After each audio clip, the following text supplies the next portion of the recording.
Kakinada rural నియోజకవర్గంలో YSRCP MLA అభ్యర్థి Kurasala Kannababu election ప్రచారంలో దూసుకుపోతున్నారు.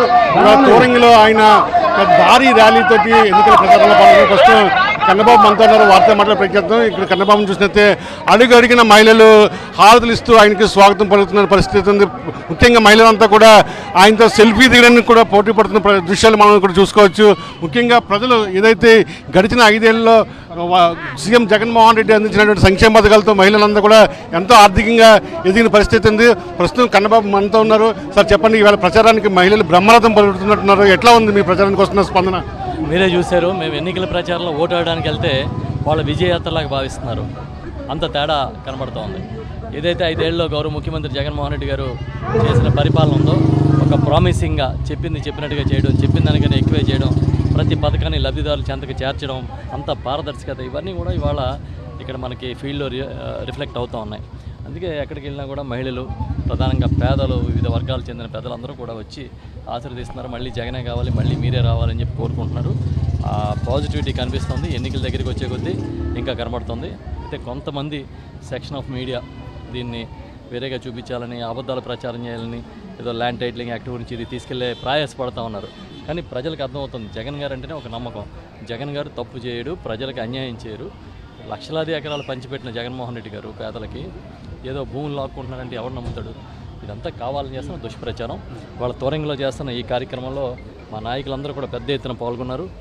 మీరే చూసారు, ఉదయం నుంచి కూడా చాలా పెద్ద ర్యాలీ, ఒక విజయయాత్రలా సాగుతోంది. ఇవాళ మనం ప్రధానంగా చూసినట్లయితే ఏదైతే ప్రజలకు అందించిన సంక్షేమ పథకాలను చంద్రబాబు నాయుడు కుట్ర చేసి ఎన్నికల కమిషన్ ఫిర్యాదు చేసి అడ్డుకోవడం చూసిన వైనాన్ని మీరు ఎట్లా చూస్తారు? చంద్రబాబు నైజం అది. ఆయన పేదలకి మంచి చేస్తే తట్టుకోలేడు. ఆయన గతంలో ఎప్పుడు చేయలేదు. ఇవాళ అంతకుముందు అధికారంలో ఉన్నప్పుడు ఇంగ్లీష్ మీడియం ఆపాడు, ఇళ్ల స్థలాలు ఆపాడు. ఇప్పుడు వచ్చి ఎలక్షన్ కమిషన్ కంప్లైంట్ చేసి వాలంటీర్లు తిరగకుండా నిరోధించాలనుకున్నాడు. అది కాకుండా ఇప్పుడు చేయూత కానీ, ఆసరా కానీ, లేకపోతే ఇన్పుట్ సబ్సిడీ కానీ, లేదా మన విత్తన సబ్సిడీ కానీ, ఫీజు రియంబర్స్మెంట్ సంబంధించిన జగనన్న విద్యా దీవెన కానీ, ఇవన్నీ కూడా ఆపించాలని చెప్పి విసుప్రయత్నం చేసి కమిషన్ కంప్లైంట్ చేసి ఆపించే కార్యక్రమం చేశాడు. ఇప్పుడు 4 విడతలు సక్సెస్ఫుల్గా ఇచ్చిన వారు 5వ విడత ఇస్తే ఈ 5వ విడతకి మాత్రమే జనం ప్రలోభపెడతారని ఎలా అనుకుంటారు? 4 విడతలు చేశారు కదా, అది జనాలకు గుర్తుండదా? ప్రజలకు గుర్తుండదా? లబ్ధిదారులకి? చంద్రబాబు నాయుడు ఏంటంటే ఎంతసేపు ఒక పాత కన్వెన్షనల్ పద్ధతిలో ఆలోచించి ఏదో సాంప్రదాయంగా పూర్వం ఈ రకమైన రాజకీయ విలనిజం చేసేవాడిని అదే చేయాలంటే ఎలా అవుతుంది? సార్ చెప్పండి, కాకినాడ రోడ్లో ఫ్యాన్ గాలి ఎంత స్పీడ్తో తిరుగుతుంది, ఎలా ఉండబోతుంది మీ విజయం? మీరే చూశారు, గతంలో కన్నా చాలా స్పీడ్గా ఉంది. గతంలో కన్నా అత్యధిక మెజార్టీతో గెలుస్తాం.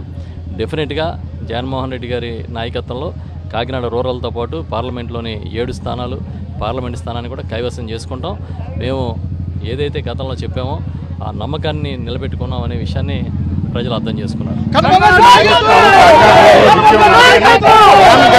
వేగంగా తిరుగుతుంది. ముఖ్యంగా చంద్రబాబు నాయుడు ప్రజలకు సంక్షేమ పథకాలు అడ్డుకోకుండా అనేక కుట్రలు చేస్తున్నాడు.